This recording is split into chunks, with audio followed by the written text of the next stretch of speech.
Hey everyone, welcome back to the MotoAlliance podcast. I am Peter Kapsner, president of MotoAlliance, and I'm here again with general manager Kevin Book. Kevin, you know, you're a little late coming in today. You're a little delinquent. You getting caught in traffic or something, right? I was, but I did. I made it back to studio at least because it's been now a couple of recordings, I think, since I've been in studio. So, but I was a little delinquent. Well, but here I am. And I'm guessing that part of it, and this is the shameless plug segment of the MotoAlliance podcast, that our Firestorm heaters that we've had in the market for the better part of 7 or 8 years now.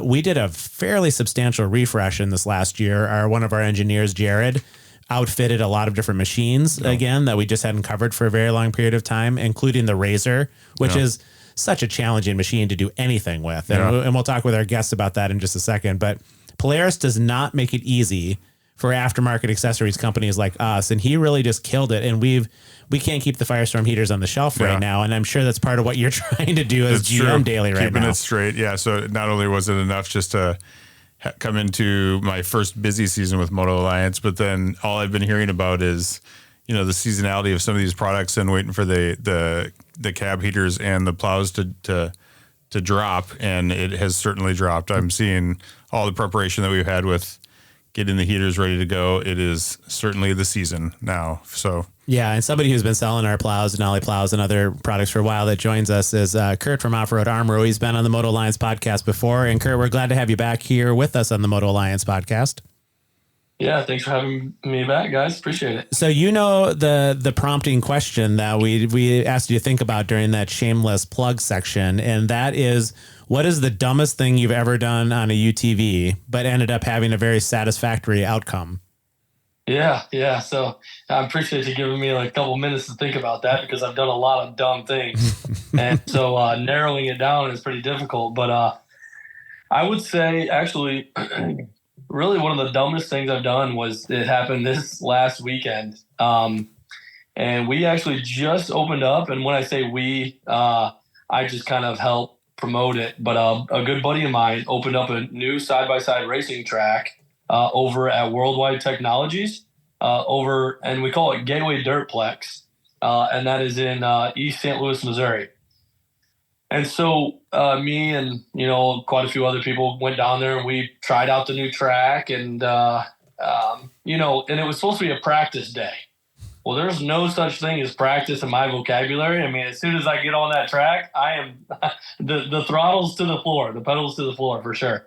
And so there was probably I go around a turn and there's 3 guys in front of me, and I'm like, man, these guys are going too slow for me. So we were all approaching the biggest jump on the track, and realistically, to get a nice launch in a short course side by side, you know, you kind of gotta, it's like a dirt bike, you gotta set your shocks up so you get to the base of the jump, let off, and then hit the gas again to get a nice launch, and you kind of launch a lot straighter and more flat. Well, I was going through 3 people and I'm like, man, I really want to get out in front of all these guys and practice. And I didn't let off the gas, and what that causes is the back end to get up above higher than the front end. And I just nosedove right into the track, and I almost endoed. I almost flipped over and over. And fortunately I didn't, but it tore the entire front of my machine off. I mean, radiator. Now, I wasn't using my radiator. I actually have a radiator relocation kit on my machine, which, you know, and when you're racing, you pretty much have to have it because the mud gets in that. You know, I race an X3, a Maverick X3, and the mud will get so clogged up that your machine will overheat. So you got to remove the radiator and the fans to the back. So I still have my radiator there, which wasn't being used, and I tore every piece of plastic off the front of my machine. The radiator flew off, and I just kept going. I mean, the plastics were like hitting me in the face as we're going down. And when we got done, all my buddies I was racing with, they said, "Was it worth it?" Yeah. And I said, absolutely. Absolutely. So if you guys want to look at what the machine looks like, I mean, the only thing you can see is in the front is the front diff and the shocks. There's no plastic, no headlights, nothing. Go on Offroad Armor's Facebook page, and you guys can see that. It is hilarious. I put a picture of it on here. I did a little video too. Alicia, you definitely got to clip that photo and then put it alongside this podcast as sort of the promotion for what we're talking about here. So like right out of the factory, we've heard great things about the X3 in terms of its racing capacity. Would you say directly unmodified out of the factory that it's sort of in the top couple % of machines out there in terms of speed before you do anything to jack it around? Yeah. I mean, I think I raced last year with a bone stock machine, and I actually won the I guess it was like I can't remember, they called it like the expert class. There's beginner, there's expert, and then there's, let me see, I gotta take a look at my trophies here. Oh yeah, there's the trophy. I'm sorry, Kevin. When is the last time you ever said, I've got to take a look at my trophy here? Already he's way cooler than we are right here. Even if we went back to my childhood home like to my bedroom, there wouldn't be any. It's like participation trophy shelf. It's not like an actual trophy. All right, Kurt, so what's your trophy here? Yeah, that was actually the first time I ever raced short course. And I mean, I've been a racer all my life, and I actually won with my bone stock machine with an X3. And then once you win or once you race, you get the bug. It doesn't matter if you win or not. As soon as you race, you get the bug, and you want to just keep doing it more and more. You survived. It's one of those things like if you go skydiving, which I never have. I don't know if I have the guts to do that. I don't know. I don't know if I do either. Yeah. I want to. It's one of those things where when you survive, you're like, oh man, I can do it again. I won with that. And then, my dad came along, and my dad, he still lives vicariously through me. So he was like, well, I guess if you want to race, the pro class, we're going to need to put a lot more into this. So we did. We put a whole new front diff on, which was like $4,000. We put a new drive shaft, which I think was $2,000. And then the relocation kit. And so, honestly, we put double in the machine what it's actually worth, probably, how that works. But that would, that race this past weekend, it's such a fun track. Again, if anybody in the Midwest is listening to this, Gateway Dirtplex, check them out on Facebook. There's going to be a whole race series next year there. And kind of my goal is to do an off-road armor. We already have an off-road armor cross-country series, which is it is more like an Ultra 4 series where it's a 10-minute lap through the woods. And we had a race 3 or 4 weekends ago, and there was only one guy that made it without breaking his machine out of like 15 guys. And so it's pretty gnarly on your machine. You got to have it set up right. And I didn't even bother to do it. I actually have one of my employees typically race that race as like a bonus. I'm like, hey, instead of me giving you a bonus, why don't you just go out and race? Because I know you're going to cost me $1,000. That's amazing. I swear to God, every time he's raced it, he's flipped it, and he's broken a trailing arm twice, a front A arm, and it's $1,000 every time he races. Sure. So I'm like, hey, there goes your bonus. Yep. I was gonna say, like, that's probably where those sponsorships and whoever it is, like, it could be just like the local campground or something like that, just like helping pay for whatever you're having to replace after every race. Yeah. I mean, every single race, there's something. You know what? Honestly, if I don't win, but I'm able to drive my machine back onto the trailer without any help, that is a win to me. Seriously.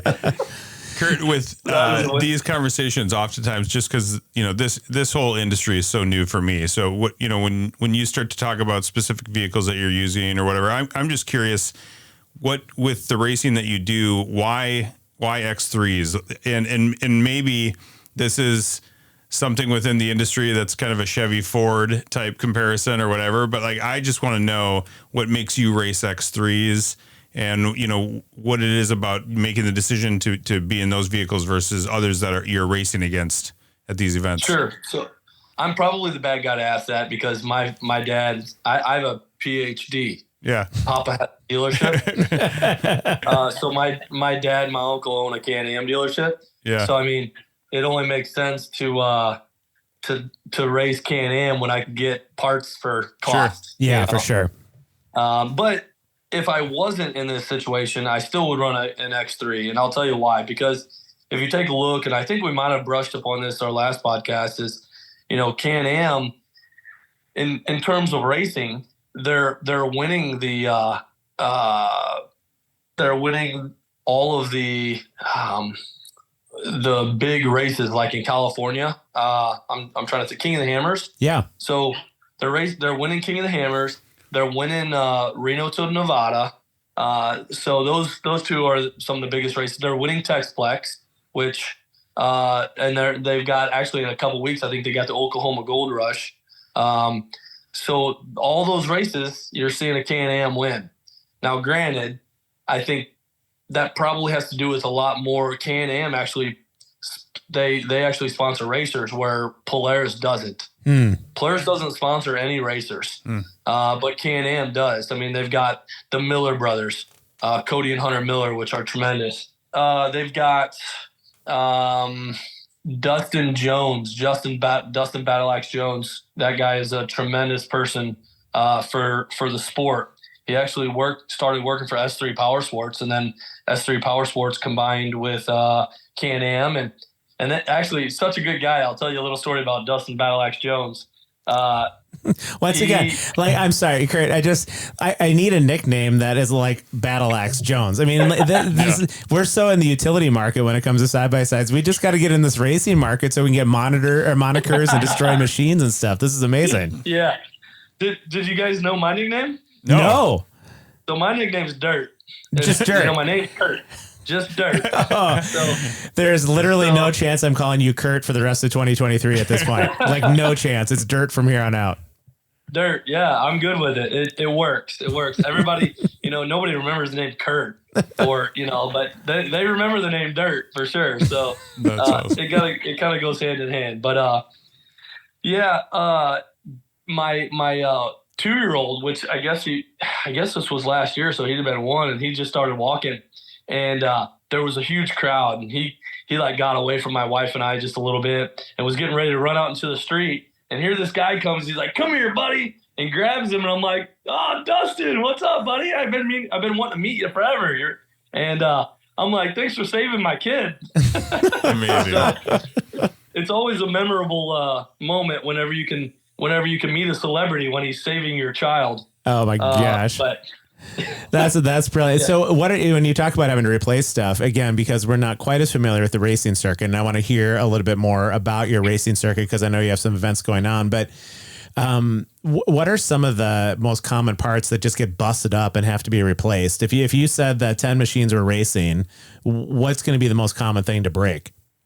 An axle. Yeah. Yeah. I mean, your axles are going to be the most common things to break for sure.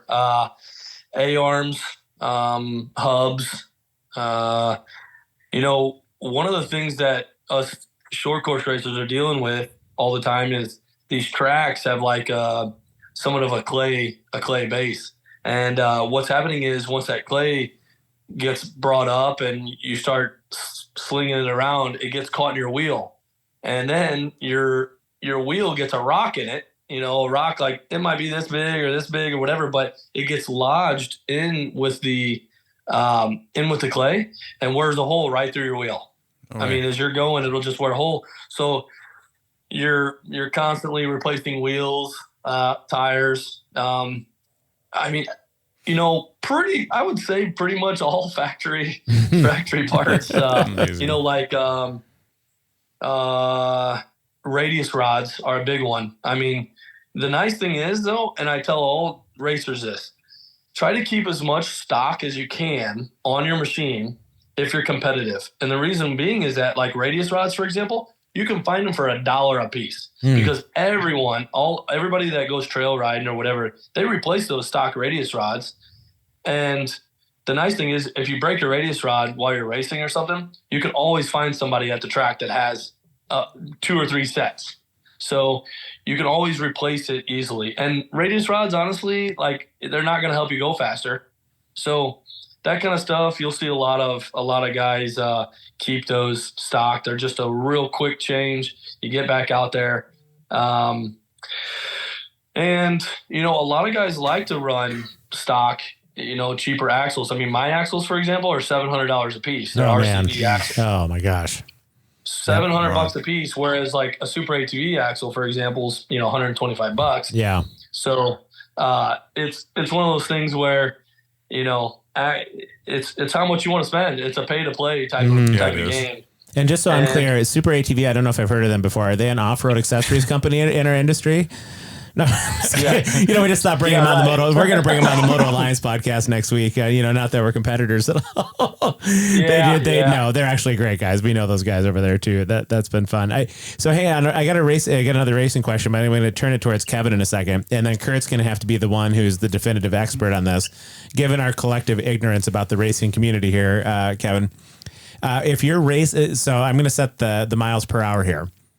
You're in a race, and I'm going to say that the sustainable miles per hour that you have to be going in order to stay up with the rest of the pack, let's put it at 30 miles an hour, and top speed is 50. Short track. Okay. Yeah. Are you taking the over under on sustainable miles an hour at 30 and top speed at 50? Or is it the over or under on those numbers? And then Kurt will tell us. Under. You're saying under. Yeah. So under 30 miles an hour is where you have to be sustainable. But if you're just going to jack it up to try to pass somebody. Okay, Kurt, what so when you're looking down at your speedometer, so what kind of speeds are we talking about here? Yeah, I mean, it really does vary by track. It does. Okay. It really does. Like when I think of a track, I think of like, for example, Lucas Oil Speedway in Missouri here. You gotta hit it. You gotta hit the jump at 100 miles an hour. That's not true. 100 miles an hour. Yeah, you got it. If you want to clear it, you got to hit it at 100. Like literally the needle on your machine, you're not exaggerating, goes to triple digits. In your X3. Oh, yeah. In your stock X3, or do you have to have that souped up? So you got to have it tuned. Yeah. Okay. I mean, you don't have to, like, if you're running like beginner class, for example, I mean, the beginner guys we'd be running as beginner class. Yes. Yeah. But, in like expert or pro, they're hitting it at 100 miles an hour. They're running like an 85 E85 tune. Right now I'm running a 91 tune, which gives me like 205 horse. But these guys that are running pro, they're running 300 horse. I mean, they're running X85, which is like $100 a gallon or something like that. Oh my it's goodness. Ridiculous, right? So I mean, if they use 3 gallons a race, they're using $300 just to. But there's big payouts, there's big payouts. And me, I'm not at that level yet. I'm not with those pro guys. So it doesn't make sense for me to, tune mine up to an X85. But when you're going, they have a rhythm section. So you really got to go pretty slow, like 30 miles an hour through a rhythm section. But I would say, on 3 out of the 6 turns, you're at least doing 75 sideways. You're sideways doing 75, and then wow. Wow. Yeah, I mean, I was right because I was talking about if I was racing on these tracks, 30 miles an hour and under feels very comfortable. Yeah. Okay. Yeah. I think that. Okay. So you're right in a certain kind of way. Kurt, so you were talking about the cash involved when you won your trophy there on your shelf. Did you take home enough cash for a case of beer, a bottle of bourbon, or something bigger and better? Zero cash for that class. Wow. Yeah. Unfortunately, there wasn't very many racers there that day. And I was nowhere near good enough to race the pro class, where I think the pro class brought home like $1,200. So those pro guys, $1,200, that's what they spent on fuel. Seriously. driving back home. Now, if you're racing a bigger series, you're gonna bring home $8,000 to $10,000 for that race. So I mean, over a year, you could take home $100,000 just racing. Wow. Amazing. Yeah. Yeah. But that's not the money that Battle Hammer Man is making. Right. The Battle Axe Joe. What was his name? Yeah. It was Battle Axe Joe. Dustin Battle Axe Joe. That's my favorite name ever. Yeah, that's brilliant. Yeah. Oh my goodness. Okay, so what's coming up on the calendar for you guys in terms of this? You're currently in a racing circuit. Is it currently season where you've got a number of races that are happening here consecutively? Does it work like a tournament, or I mean, how does this wrap up here for the year? Yep. So we had to push one of our, so the OAXC series, which is the Off-Road Armor Cross Country series, this is our first year doing it, and we had 4 races. So we've had 3 races so far. We're going to have one on New Year's Eve, or that weekend. That's a long weekend that weekend. So we're going to have our last one there. And I doubt, I mean, again, I'm just sponsoring that series. I'm not sure if I'm going to get my machine out there or not. I'll probably, honestly, in the middle of the winter, I'll probably have it all torn apart because I got to look at my frame. I know my frame's all bent. I think it's cracked in a lot of places. So I got to go do a lot of gusset kits. I know one spot where it holds the trailing arm in is probably, I might need to buy a whole new frame. We'll see. But so I'm going to let those guys that their machines are already set up for that, the cross country scene, the Ultra 4 type race. And then we've got, so next weekend, I'm heading down to Battle of the Borders. That's going to be in Arkansas, and it's going to be Missouri versus Arkansas. And I guess Illinois is going to be wrapped in there. There's probably going to be a Texas team and an Oklahoma team. But each team is kind of going to consist of like 10 guys, and we're going to add up our points, whether that be they got a side-by-side short course. They've got the ATV short course. They've got barrel races. So the last time I was down there, I raced an ATV as well. So I've got a 2002 Cannondale Cannibal that I raced. And Cool. I can't keep the darn thing running, but man, when it runs great. But I won $1,000 in 27 seconds while I was down there the last time. And it was a barrel race, and I think the next closest was like 31 seconds. I did mine on 27, and there was like 30 other people that did it. So it's pretty quick. And that just tracks for $70,000 an hour, just so you know. So you could get paid real well if you could keep that gig going. That would be amazing, guys. One of these days, hopefully. Well, and in terms of your racing, Kurt, like Kevin, as you might imagine, just being the unethical guy that he is, regularly skims off the top at MotoAlliance. He embezzles some of the money. So if he starts taking, let's say, his 10G a month that he takes from the company and starts funneling it your way, like how much money would you need to be sort of the MotoAlliance public face where you're winning all these races, even in the pro division? If we just started, funneling, laundering money your direction. Well, you're going to have to talk to my wife about that, because if it were up to me, I'd be at every race in the Midwest every weekend. But the wife, I think I probably could have won. I think I probably could have won about $20,000 this year doing that. But unfortunately, I couldn't make it. I only made it to one race, and then this will be the second one because the wife and the kids got sports and stuff. So if you want to talk to my wife, she'll put a number on that for you. It's going to be pretty high. That's great. But good luck. That's all I got to say. I love it. Well, before we let him run, K-Book, you got any other questions about the racing circuit for Kurt? Well, I just know that Dirt, I was sorry. with Dirt. I know Jake drove me by is it Elko that you have been up to in Elk River here? What's the track that you've been up? Are you any plans of coming back up to Minnesota anytime soon?